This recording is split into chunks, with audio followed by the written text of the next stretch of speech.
अस्सलाम वालेकुम नाज़रीन, आप देख रहे हैं ज़ीशान सैयद यूट्यूब चैनल। नाज़रीन, आज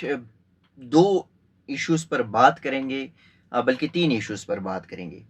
एक ये कि लापता अफराद कमीशन ने एक नई इंकशाफात किए, रिपोर्ट्स सुप्रीम कोर्ट में जमा करा दिए। दूसरा ये कि पाकिस्तान तहरीक इंसाफ में दो बड़े बुर्ज गिर गए और नए बुर्ज बनाने का दौर फिर से शुरू हुआ। तीसरा ये कि एक्साइज एंड टैक्सेशन जो इदारा है, अरबों खरबों का उनकी गफलत और नाअहली की वजह से कौमी खजाने को नुकसान पहुंचा है, उस पर बात करेंगे। सबसे पहले बात करेंगे कि सुप्रीम कोर्ट में समाअत चल रही है और वह है लापता अफराद की बाजियाबी से मुतल्लिक, जिसकी सरबराही चीफ जस्टिस काजी फाइज ईसा कर रहे हैं। उन्होंने लापता अफराद से मुतल्लिक जो कमीशन है उस पे उससे रिपोर्ट्स मांगी थी, और ये माहनामा रिपोर्ट उनको सुप्रीम कोर्ट में जमा करने के अहकामात थी, और ये बज़रिया अटारनी जनरल वफाकी हुकूमत से ये हिदायत थी कि ये जमा कराते रहें। तो लापता अफराद कमीशन ने जो मार्च 2024 की जो रिपोर्ट है वो ये है कि इसमें 33 मुकदमात निपटाए गए। मार्च में 27 लापता अफराद का सुराग लगाया गया, 18 अफराद को घरों को वापस पहुंचे, 6 मुकदमात जुबरी गुमशुदगी के ना होने पर निपटाए गए, सुराग लगाए गए 8 अफराद मुख्तलिफ जेलों जबकि एक हिरासती मरकज में है। लापता अफराद के 2302 मुकदमात ज़ेर इल्तिवा है। लापता अफराद कमीशन को 1 अप्रैल तक मजमूई तौर पर 10,185 मुकदमात मौसूल हुए, और कमीशन ने 1 अप्रैल तक 7,868 मुकदमात निपटाए गए हैं। वैसे कमीशन की रिपोर्ट में तो बड़े बुलंदबांग दावे किए गए, इंकशाफात किए गए कि ये हमें 10,000 दरख्वास्तें आई तो हमने 7,000 निपटाए। इस कमीशन को पूरी दुनिया को पता है कि जिस कमीशन की सरबराही जो है वो जावेद इकबाल कर रहा हूँ, तो उस कमीशन से कोई तवक्को नहीं करा सकते। अच्छा, जिन लोगों की वापसी की बात है तो ये कमीशन का ये कोई सेहरा नहीं जाता, वफाकी हुकूमत को कोई सेहरा शायद थोड़ा बहुत है, लेकिन इसका सेहरा जो जाता है वो दो शख्सियात है। एक ईमान मजारी को, जिन्होंने ये पिटिशन दायर की थी इस्लामाबाद हाई कोर्ट में, और दूसरा इस्लामाबाद हाई कोर्ट की जस्टिस मोहसिन अख्तर कियानी को, जिनके खिलाफ, जिनको इसी के सज़ा देने के पर इनके खिलाफ सुप्रीम जुडिशल काउंसिल में टाउट्स वकला जो है उन्होंने अपनी रेफरेंसेस दायर कर दी। उस पर 2 दफ़ा वज़ीर आज़म को तलब किया गया था, और जब चीफ जस्टिस अतहर मिनल्लाह थे, उन्होंने पीडीएम के पहले हफ्ते शहबाज शरीफ जब वज़ीर आज़म थे पिछली दफ़ा, तब उनको बुलाया था। फिर अनवारुल हक काकड़ को 2 दफ़ा बुलाया गया था, एक दफ़ा वो नहीं गए, और एक दफ़ा जब आए तो अदालत ने उसको सही उसकी क्लास ली तरीके से, और जो वज़ीर दाखिला थे, ये इस्टेब्लिशमेंट के चेला जो आजकल वज़ीर आला बलूचिस्तान है, सरफराज बुगटी, उनकी भी अदालत ने सही क्लास ली थी और उनको कहा कि इस मामले को देखना है। ये ऐसा नहीं चलेगा कि आप किसी भी बंदे को उठाए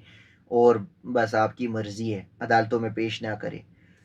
तो ये जो मामला है इसमें सारा सेहरा इस्लामाबाद हाई कोर्ट को जाता है। फिर चूँकि कुछ मुख्तलिफ पिटिशंस आ गए और काजी फाइज ईसा ने अपनी नंबरिंग के लिए और इधर उधर अपना नाम बनाने के लिए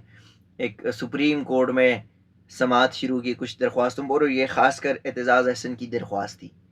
और ये दरख्वास्त जो है ये सियासी नौइयत की थी कि जो सियासी लोगों को अगवा किया जा रहा है और फिर उनकी पार्टियाँ वफादारियाँ तब्दील किया जा रहा है। तो ये उस पर ये मामला थोड़ा सा इस तरफ गया, लेकिन खैर मामला जिस तरफ भी हो, फ़ायदा बलोच अवाम को होना चाहिए, पख्तूनख्वा के पख्तून कौम को मिलना चाहिए। जो लोग जुबरी गुमशुदगी के शिकार है, जुबरी तौर पर लापता है, उन अफराद का वापसी जो है वो होना चाहिए। कोई भी ये फ़ैसला करे, एस्टेब्लिशमेंट करे, सुप्रीम कोर्ट करे, हाई कोर्ट करे, लेकिन ये फ़ैसला होना चाहिए अवामी मफाद का।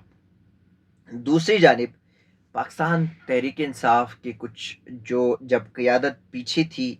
तो वकला थे, اور وکلاء میں پھر دو شخصیات ایسے ہیں جن کے اوپر بڑے الزامات آتے رہے، جس میں ایک عمیر نیازی اور ایک شرف افضل مروت، کہ یہ اپنا آپ سوچ رہی ہے، پارٹی کا نہیں سوچ رہا، اور بہت سارے غلط فیصلے انہوں نے کیے، خاص کر ٹکٹوں کی تقسیم کے حوالے سے، یا باہر کے معاملات جو ہے وہ عمران خان کو ایگزیکٹلی جس طرح تھے اس طرح نہیں بتائے گئے تھے۔ تو اب انہوں نے، عمران خان نے کیا یہ کہ ان کے جو اسپوکس پرسن تھے اڈیالہ جیل سے جو ملاقاتیں کراتے ہیں، وہاں پہ ان کی جو معاملات دیکھتے ہیں، اس میں پرانی لسٹ میں ایک بیرسٹر گوہر تو رہ گیا، بٹ باقی شرف افضل مروت اور عمیر نیازی کو نکال کے تو یہ جو شبلی فراز ہو گیا، عمر ایوب ہو گیا، اور یہ سیاسی جو لیڈرشپ ہے، سیاسی جو قیادت ہے، ان کو اب شامل کر دیا گیا۔ سوری، عمر ایوب، شبلی فراز، بیرسٹر گوہر، انتظار پنجوتا اور علی ظفر، اب یہ لوگ جو ہے، اس کا آج باقاعدہ نوٹیفیکیشن بھی جاری کیا گیا، یہ لوگ اب عمران خان کے فوکل پرسن ہوں گے، اور بات اندر سے باہر، باہر سے اندر، اس طرح لے کے جائیں گے۔ ایک اور معاملہ ہے وفاقی اداروں کی نااہلی، وہ تو پہلے سے ہے، لیکن اسلام آباد کے محکمہ ایکسائز اینڈ ٹیکسیشن کی جو مبینہ غفلت کی بات اگر کی جائے تو صرف ہوٹلوں سے ٹیکس کی عدمی وصولی جو ہے وہ نہ ہونے پر اس وقت قومی خزانے کو 4 کروڑ 38 لاکھ کا نقصان پہنچایا گیا ہے۔ اسلام آباد کے 120 ہوٹلوں سے ایکسائز اینڈ ٹیکسیشن جو ہے، انہوں نے صرف اور صرف 9 ہوٹلز ایسے ہیں جن سے ٹیکس وصول کیا، اور باقی جو 111 ہوٹلز ہیں اس سے کوئی آڈٹ نہیں کیا، کوئی ٹیکس وصول نہیں کیا۔ ساتھ ہی 2022 اور 2023 میں ایکسائز اینڈ ٹیکسیشن آفس نے،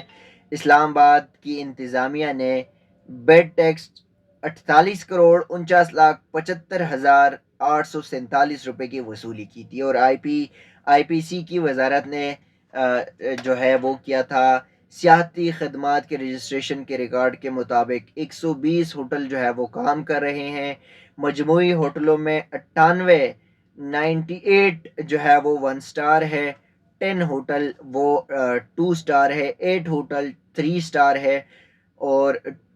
2 جو ہوٹلز ہے وہ 4 سٹار ہے، اور 2 ہوٹل 5 سٹارز شامل ہے، اور کم از کم 25 قیام گاہیں جو ہے وہ ایسے ہیں، تمام ہوٹلز جو مقررہ طریقے سے ٹیکس وصول کی جاتی ہے ان سے، یہ قیام گاہیں ہیں، ہوٹلز ہیں جن سے ٹیکس وصول کی جاتی ہے، باقی خیر خیریت ہے۔ اور یہ بھی ہے کہ انتظامیہ کے پاس ہوٹلوں کی طرف سے جمع کیے گئے بیڈ کی گنجائش اور ماہوار کمرے کے کرائے کے بارے میں بنیادی معلومات بھی نہیں تھی۔ ہوٹلوں کے نامکمل ریکارڈ کی وجہ سے کم بیڈ ٹیکس وصول کیا گیا، جس سے سرکاری خزانے کو کروڑوں نقصان۔